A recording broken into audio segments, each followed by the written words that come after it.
लेकिन ये नहीं कि अब पत्नी है वो कुछ गलत बात बताए, कोई गलत सलाह दे, उस पर जरूर पति को कहना चाहिए कि ये गलत है, ये नहीं मैं करने वाला, ये झूठी बात है, ये मैं नहीं करने वाला। लेकिन छोटी छोटी बातों पर झगड़ा करने की कोई जरूरत नहीं, और छोटी छोटी बातों को झगड़ा करना सहयोगियों को बिल्कुल नहीं शोभा देता। और मुझे बड़ा आश्चर्य होता है कि सहयोगी भी आपस में लड़ते रहते हैं और मुझे आकर बताते हैं कि मेरी बीबी ऐसे, तो बता दो मेरा हस्बैंड ऐसे। नहीं कर, दो आदमी दुनिया में सहयोगी प्रेम से नहीं रह सकते। ये सारे संसार को मैं कह रही हूँ कि हमको सबको प्रेम से रहना है, तो हम सब कैसे प्रेम से रहेंगे बताओ। ऐसी झगड़ा अगर होता रहा तो किस तरह से हो सकता है। तो पहली चीज है कि पति को पूरी तरह से एक, जिसे कहते हैं कि पत्नी के प्रति जागरूक रहना चाहिए, और ये जान लेना चाहिए कि सारे संसार की औरतें जो हैं आपके लिए माँ बहन के बराबर। ये अगर सहयोग में आकर नहीं हुआ तो आपका कहीं भी नहीं हो सकता। अभी एक साहब थे, वो भी स्विस, अपने हिंदुस्तानी नहीं, तो एक लड़की के बाप थे, वो कोई सहयोगी नहीं थे, तो वो जरा ऐसे ही थे, इधर उधर उनका बहुत चलता था। तो वो सहयोग में भी आए, वो भी सहयोग में, दोनों बीबी उनकी बहुत अच्छी, शालीन, बहुत अच्छी लड़की, वो जहां भी जाए यही धंधे करते रहे। तो उनके बाप जो कि सहयोगी नहीं थे, उन्होंने कहा कि देखो बेटी तुम इसको छोड़ ही दो, क्योंकि जो सहयोग में भी आकर वो धंधा नहीं छोड़ता है वो कभी भी नहीं ठीक होता, तुम छोड़ दो इसको। वो कहा थोड़ा सा ठीक हो गया, कहले थोड़ा सा नहीं, अगर वो पूरा ठीक नहीं हो सकता तो ये सहयोगी है ही नहीं, इसको तुम छोड़ो, इससे तुम रिश्ता ही तोड़।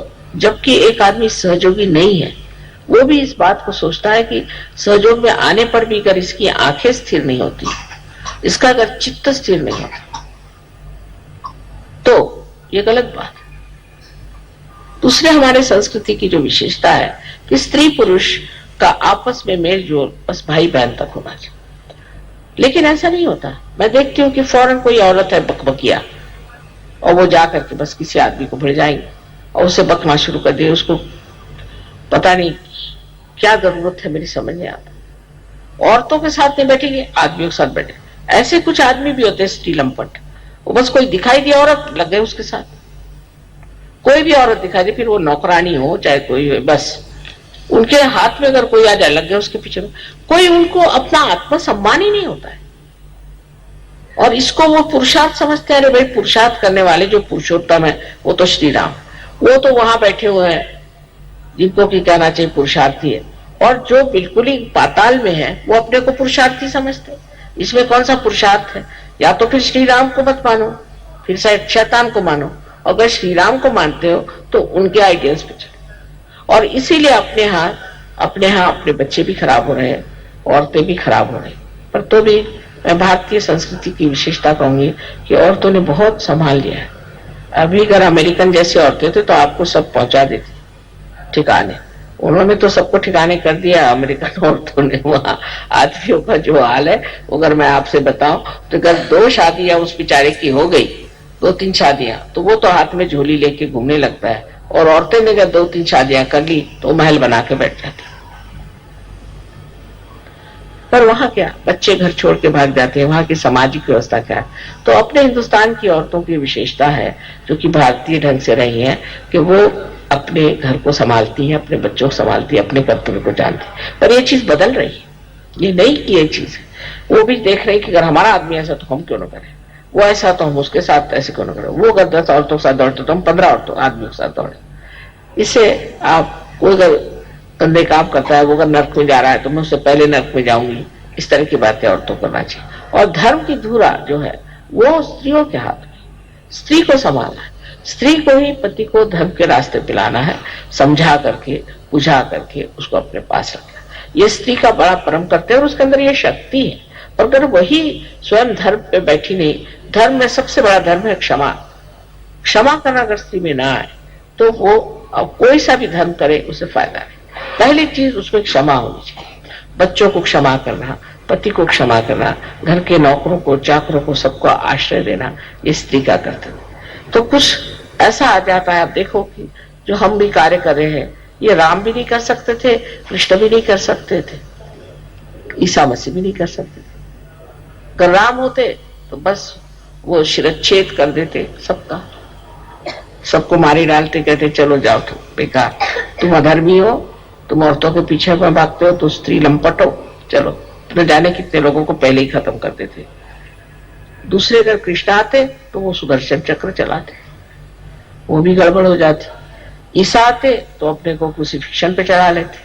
अब ये तो बहुत अच्छा है, एक बार आप क्रूसिफिक्शन पे चले जाओ, काम खत्म है। रोज का क्रूसिफिक्शन तो नहीं होता, ये तो माँ ही कर सकती, ये माँ ही कर सकती है। उसके अंदर प्यार की शक्ति इतनी जबरदस्त है कि कोई भी चीज हो वो उस प्यार की शक्ति के सहारे पार हो जाती, वो सब चीज उठा लेती। और उसके तरीके ऐसे प्यारे होते हैं कि फिर बच्चे उसको बुरा नहीं मानते। कोई बात हो गई, अब समझ लो गड़बड़ हो गई कुछ, तो माँ है वो जानती किस तरह से टाल दे, और फिर डांट भी सकती है, क्योंकि बच्चे जानते हैं कि माँ हमें प्यार करती है, हमारे हित के लिए कहती, बच्चे उसका बुरा नहीं मानते। अगर बाप डांट दे तो बच्चे हो सकता है उनसे मुंह मोड़ ले, लेकिन माँ से, क्योंकि माँ का प्यार जो है वो ऐसा है कि निर्वाज, वो कुछ नहीं चाहती अपने लिए, वो ये चाहती मेरे बच्चे ठीक हो जाए, मेरी सारी शक्तियों को प्राप्त करें, अपने अंदर जो भी कुछ मेरा अच्छा है सब प्राप्त करें। ऐसे अगर माँ समझे तो बच्चे ठीक हो जाए। पर बहुत सी माँ बहुत फॉरवर्ड आगाऊ होती, सब चीज में घुसने जाएंगी, सब चीज में बोलने जाएंगी। उसका पति तो बेचारा चुपचाप बैठा रहेगा, यही देवी जी सामने में खड़ी हुई। ऐसे जब होता है तब बच्चे खराब हो जाते, तब संसार में और तरह के बच्चे पैदा होते हैं जो बड़े उत्पाती भी हो सकते हैं और जो बहुत हानिकारक है। स्त्री को पोटेंशियल पीछे रहना चाहिए और पति को आगे रखना चाहिए। ठीक है, जो कुछ भी है पति करे, स्त्री पीछे से उसकी मदद करती रहे, उसी के शक्ति का स्रोत ही स्त्री है, ये समझ लेना चाहिए। तो एक स्त्री को कितना शुद्ध होना चाहिए, कितनी मेहनत करनी चाहिए। आप सब कहेंगे कि माँ सब स्त्रियों पे छोड़ते, क्योंकि मैं जानती हूँ आप शक्तिशाली, मैं जानती हूँ हमारे अंदर बड़ी शक्ति है, क्योंकि मैं माँ हूं। अब देखिए मेरे ऊपर सबने छोड़ दिया कि हजारों लोगों को पार करो, इतनों को बीमारियां ठीक करो, सुबह से शाम बीमारियां ठीक कर, फिर लोगों को पार करो। ऐसे किसी ने काम किए थे? एक अहिल्या का उद्धार कर दिया, हो गया। उसके बाद किसका उद्धार किया? ईसा मसीह ने सिर्फ कुल मिला के 21 लोगों को ठीक किया। अभी तो मैंने 21,000 लोगों को ठीक किया होता। और दुनिया भर में घूमो फिरो, सबका ये करो वो करो, सब चल रहा है, पर कुछ नहीं लगता मुझे, क्योंकि वो शक्ति है ना प्यार की, तो प्यार की शक्ति मेरे से आगे दौड़ती। अभी बाहर निकलने से पहले मैं सोचती हूँ कि एक बार बंधन ले लूं, न जाने कैसे लोग मेरे पैर पकड़े, लेकिन भूल जाती हूँ। और जैसे ही कोई सामने ऐसा आ जाता, सब उसकी परेशानियां अपने अंदर खींच लेती।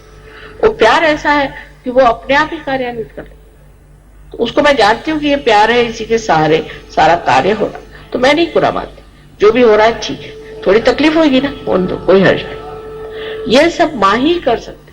और इसलिए मेरा विशेष आप लोगों की तरफ रुख है कि आप समाधान और स्थिरता के साथ कार्य करें। और पुरुषों को भी चाहिए कि अब अपने औरतों की पूरी सहायता करें और उनको समझे, उनका आदर करें।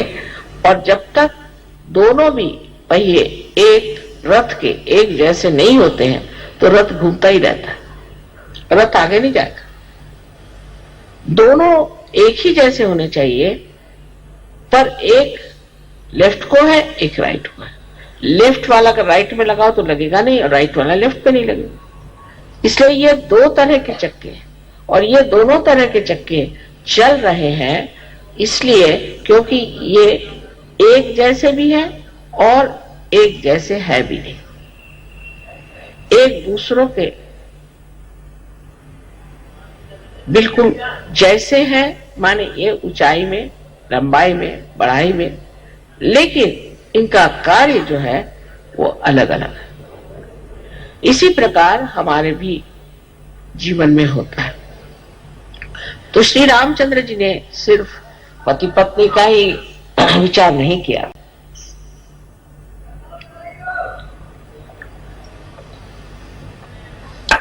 बच्चों का और अपने कुटुंब व्यवस्था का ही विचार नहीं, अपने भाई बहन, माँ बाप सबका विचार रखा, जैसे एक मनुष्य को होना चाहिए। और उसके बाद उन्होंने समाज का भी विचार रखा, जन का विचार रखा, देश का विचार रखा, राज्य का विचार रखा। जैसे कि एक मनुष्य की सारी गतिविधियां होती हैं, वो सारी गतिविधियों में उन्होंने दिखाया कि मनुष्य को किस तरह से होना चाहिए। जो मनुष्य अपनी पत्नी को इतना प्यार करता था और जो जानता था कि वो संपूर्णतया शुद्ध है, उसको उन्होंने त्याग दिया। आजकल तो पत्नी के नाम ये बनाओ, पत्नी को वो चाहिए, पत्नी को ये करना है और ये बनाना है, और कर कहा जाए कि गरीब को थोड़ा सा 2 पैसा नहीं देगा, नहीं तो अपने बच्चों को दो, नहीं तो नेव्यूज को दो, तो ये करो। मतलब राजकीय लोगों की बीमारी है। और इन्होंने अपनी वो पत्नी की जो स्वयं साक्षात देवी स्वरूप अत्यंत शुद्ध थी, उसका तक त्याग कर दिया। तब फिर हमें सोचना चाहिए कि हमारे जो ममत्व है और रिश्तेदारी है कि ये मेरा घर, ये, और कुछ लोग तो अब जैसे विदेश में पहले पत्नी पति का ठीक नहीं होता, अब जो ठीक हो गया तो सहयोग में है कि वो पत्नी सब कुछ हो गई। हमारे यहाँ कम से कम 4 या 5 लीडर्स पत्नी के वजह से निकल गए, क्योंकि पत्नी ठीक नहीं हुई, पति ठीक थे। पत्नी ने पढ़ा कर बेचारों का सत्यानाश कर दिया। कम से कम 5 लोग पत्नियों की वजह से भाग निकले। सो यहां भी मैं कहूंगी कि पत्नी को समझना चाहिए कि सहयोग क्या है और उसमें अपना क्या स्थान है। और पति को भी ऐसे मामले में पत्नी से जरा सा भी नहीं सहमत होना चाहिए। उसे कहना चाहिए कि तुम बहुत ज्यादा बोलती हो, बहुत ज्यादा दौड़ती हो, तुम चुप बैठो, तुम किसी काम की नहीं, तुम्हारे चक्र ठीक करो। जब पति इस तरह के उसके साथ व्यवहार करेगा तभी ना तो वो ठीक होगी। पर यह कि उसके चक्र खराब तो मेरे भी चक्र खराब हो जाओ। उसने कहा कि चलो तुम ये करो तो मैं वो करूं, कर पत्नी ने कहा कुछ पैसा मार लो तो पैसा मार लेते। सहयोग में आने पर भी उस सूक्ष्म अपनी जो खराबियां चिपक जाती, उधर आपको बहुत अच्छे से ध्यान देना चाहिए। तो आज श्री राम के इसमें हमें हनुमान जी का तो जरूरी विचार करना चाहिए कि हनुमान जी किस तरह से एक श्री राम के दास थे और किस तरह से उनकी सेवा चाकरी में लगे रहते हैं और हर समय उनके ही सेवा में रहने से ही वो जानते थे कि उनका पूरा सार्थक हो जाए। उनके जैसी वृत्ति भी सहयोग में हमें अपनानी चाहिए।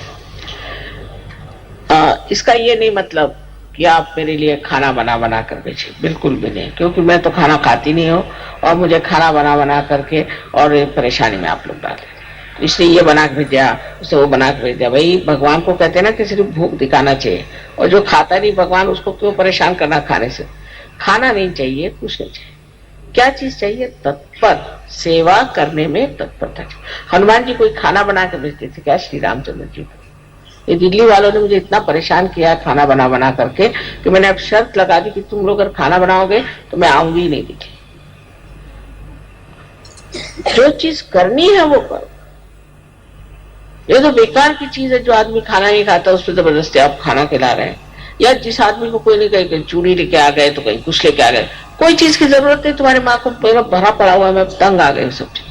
इतना मैं कहती कि मुझे कोई चीज मत लाओ, बस फूल ही लाओ और कुछ नहीं चाहिए, फूल बहुत हो गया। और फूल भी जब लगाएंगे तो 1000 रुपए की मत लगाओ भाई, प्रेशर वसारा आज तो इतना कोई ज्यादा नहीं किया। तो कभी कभी तो मैं घबराई जाती हूँ जितने फूल तुम लोग लगाते। जो कुछ करना है वो संतुलन में, जैसे माँ को पसंद है। माँ तुम्हारी सीधी सादी औरत है, उसको क्या अकल है इन सब चीजों की। तो खास करके अब ये कहना है कि आपको हनुमान जी से सीखना है कि वो सेवा में तत्पर। सेवा में तत्परता क्या हो? अब मेरी तो कोई ऐसी खास सेवा नहीं है, क्योंकि अट्टी कट्टी हूं मैं, मुझे कुछ जरूरत नहीं खास सेवा की।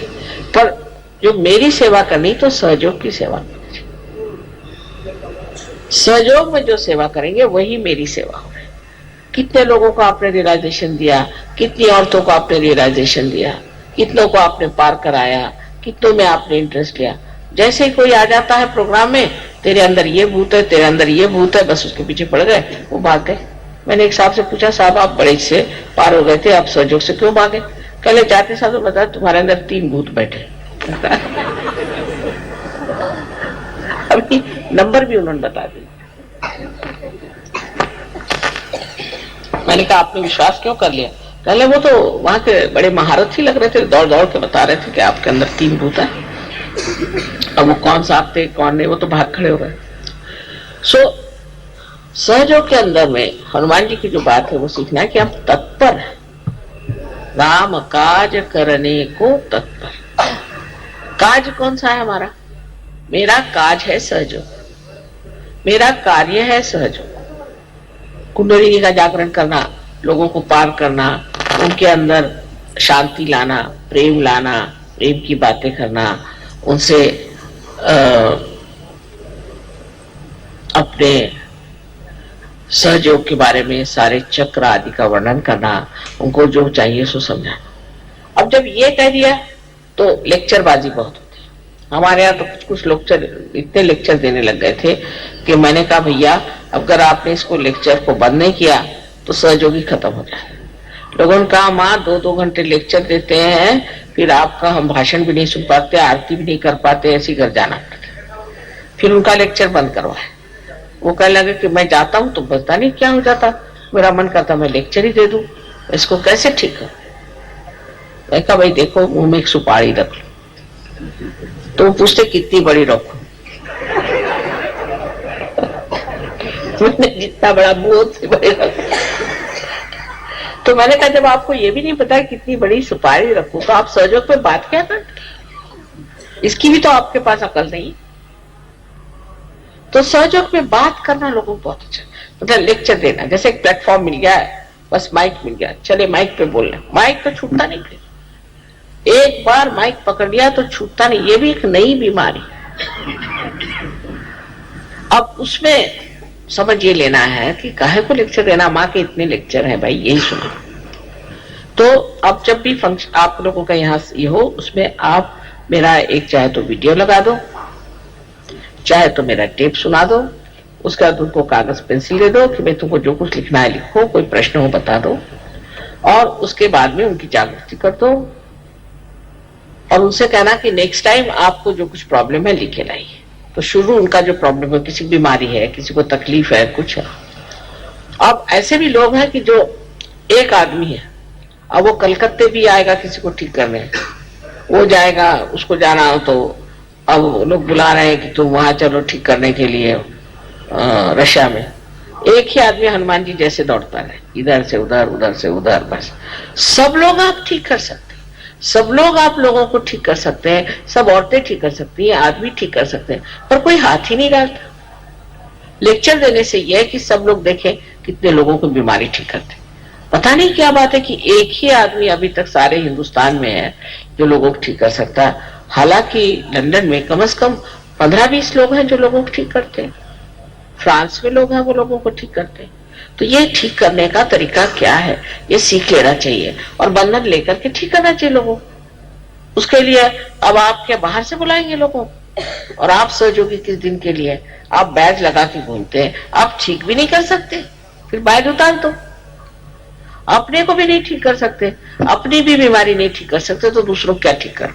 तो ये बात होनी चाहिए कि सबको ठीक करने का इल्लोद्धार जो है उसकी सबको शक्ति दे दी गई, उसको आप लोग सीख लें, उसको मास्टर करें। और अब बजाय इसके कि कलकत्ते कोई आए, कलकत्ते से लोग जाए दूसरों को ठीक करने, इसमें हिम्मत की जरा सी बात है, कुछ नहीं होने वाला तुमको। तुम न तो कोई बीमार हो सकते हो न कुछ हो सकता है।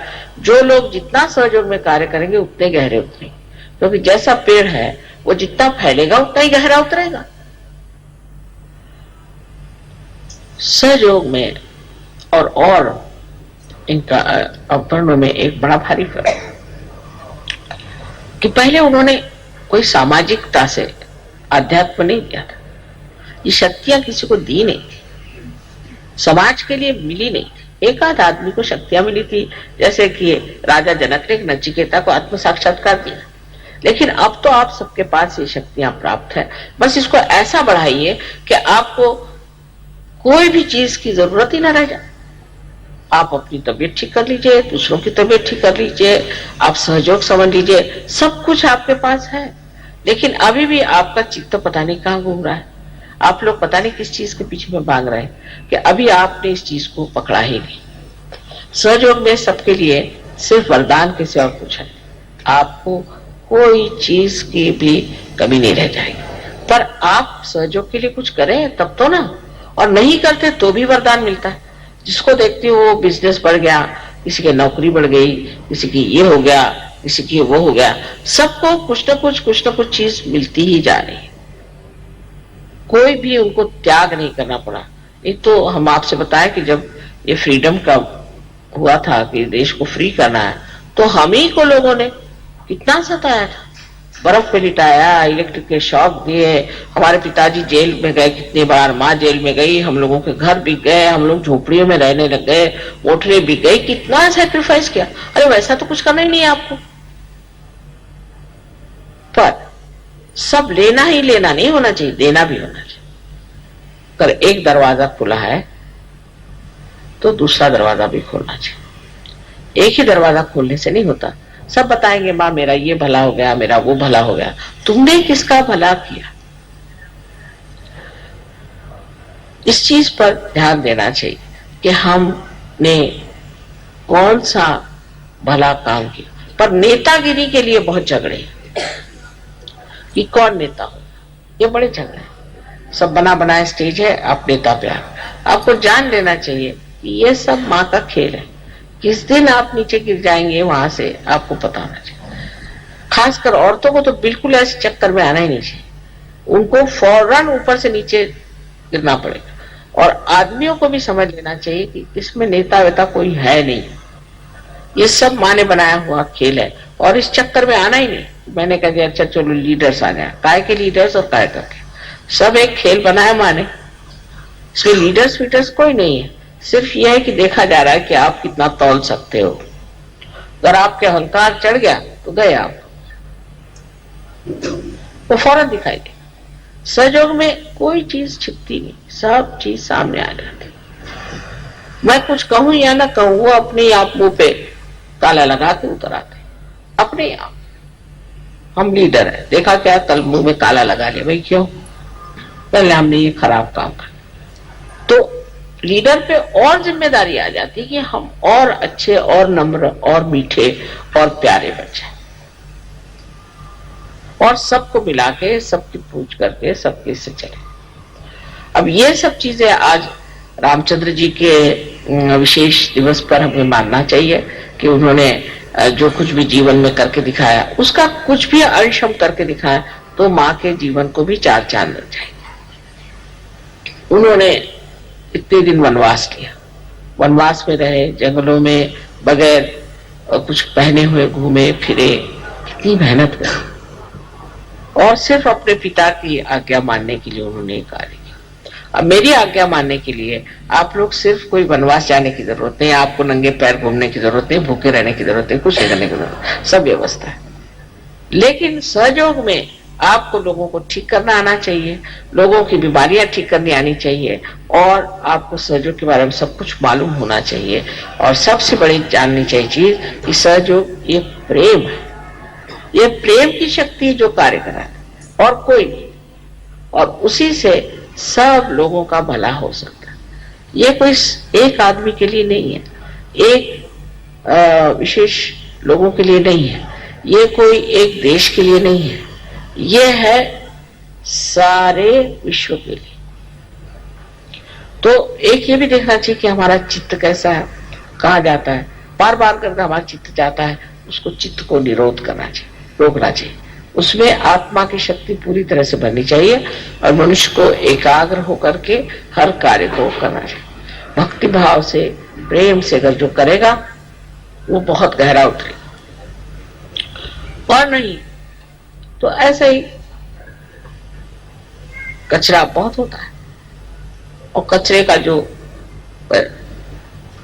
अंत होता है वो भी आप जानते हैं। तो आपको अगर कचरा बनना है और आप अपने को बहुत विशेष समझ रहे हैं कि हम बड़े अच्छे हैं, हम तो ये कर लेते वो कर लेते, तो पहली चीज है कि नम्रता रखो, मेरे प्रति नहीं सबके प्रति नम्रता से बात करो और प्रेम से बात करो।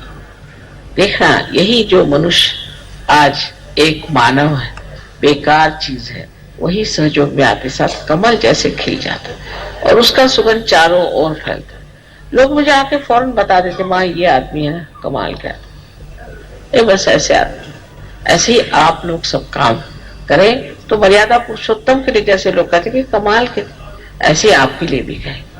सबसे बड़ी चीज है कि मेरे लिए तो आप ही राम का मंदिर है और आप ही इस मंदिर को अपने अंदर बनाए और उसकी पूजा हो और उसको संभाले, उसको देखें और अपने आत्मसम्मान के साथ रहे, अपने आत्म साक्षात्कार का पूरा फायदा भी उठा रहे हैं और उसी के साथ उसकी पूरी इज्जत और उसके प्रति भक्ति होनी चाहिए कि अब हम आत्म साक्षात्कारी, हम ऐसे कैसे कर सकते, हम योगी हैं, हम नहीं कर सकते, हमसे नहीं हो सकता, ये गलत काम। और आप देखिए कि एकदम आशीर्वाद उसी के साथ आ जाए, एकदम उसी वक्त। ये तो रोकड़ा देवी नाम रखा है लोगों ने मेरा, कि वहां हमने बस तय कर दिया और फौरन उसका आ गया। इतना इसका परिणाम, इसका लाभ सबको हो रहा है। सिर्फ उस लाभ के अनुसार आप भी दुनिया को लाभ दें, जैसे कि श्री राम ने अपनी सारी शक्तियां इसमें लगा दी कि जन का हित हो, संसार में एक आदर्श पुरुष की एक मूर्ति बन जाए जिसको लोग देखें। जिस वक्त ये हमारे अंदर घटित हो जाएगा, आपको आश्चर्य होगा कि आप सब के सब कहां से कहां पहुंच जाएंगे। आपके अंदर कोई बीमारियां नहीं रहनी चाहिए, सब बीमारियां चली जानी चाहिए। उसको साफ कर दीजिए, जो आपकी आदतें हैं उसको आप बदल दीजिए, जो जरूरत है वो खाइए, जो जरूरत है उतना बोलिए, सबको आप देखते रहें। और इसके लिए अपने अंदर आप मनस, जिसको कहते हैं कि इंट्रोस्पेक्शन, अपने और देखना, अपने और देखना, अंतर निरीक्षण, जिसको कि देखते रहना, क्या करा मैं, कि ये क्यों करा मैं, वो क्यों करा, मुझे क्या करने की जरूरत है, इसकी कोई जरूरत नहीं, मैं सच हूं, मैं ऐसा क्यों करा, मेरा ये कहां जा रहा दिमाग, रुक जाओ। पूरी समय इस तरह करने से ही आप ध्यान में हो जाए और स्वयं आपकी कुंडलिनी इससे बहुत संतुष्ट होकर और आपको ऐसा आनंद प्रदान करे कि आप कहेंगे माँ ये क्या मिल गया हमको। लेकिन जब आप इसमें फिसल पड़िएगा फिर आप जानिएगा ये चीज क्या है। बस इसमें फिसल पड़ना है, तभी तक की थोड़ी बहुत मेहनत है। आज मैंने कहा था कि रामचंद्र जी का तो 12 बजे जन्म हुआ था, तो आराम से ही पूजा होने दो और ठीक हो रहा है। तो इसमें रामचंद्र जी की पूजा में तो कोई खास काम नहीं है और मतलब बिचौड़ी पूजा भी नहीं है, लेकिन इसमें समझने की जरूर बात है, क्योंकि वो मनुष्य स्वरूप थे और मनुष्य स्वरूप जो है वो अपने अंदर जो मनुष्यता है, जिससे हम चीज को समझते हैं, इससे हमारे बुद्धि में, हमारे जिज्ञासा में और हमारे विचारों में परिवर्तन आ जाए, वो चीज श्री राम है। उन्हीं के माध्यम से हमारे विचार बदल सकते हैं, उन्हीं के माध्यम से हमारा स्वभाव बदल सकता है, क्योंकि हमारे लिए एक वो आदर्श है। उनके आदर्श तक पहुंचने के बाद ही दूसरे आप आदर्शों तक पहुंच सकते हैं, क्योंकि वो मनुष्य का आदर्श है।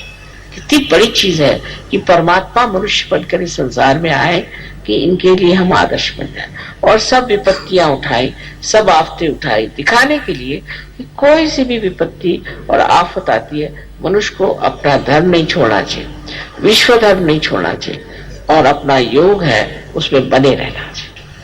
आप सबको हमारा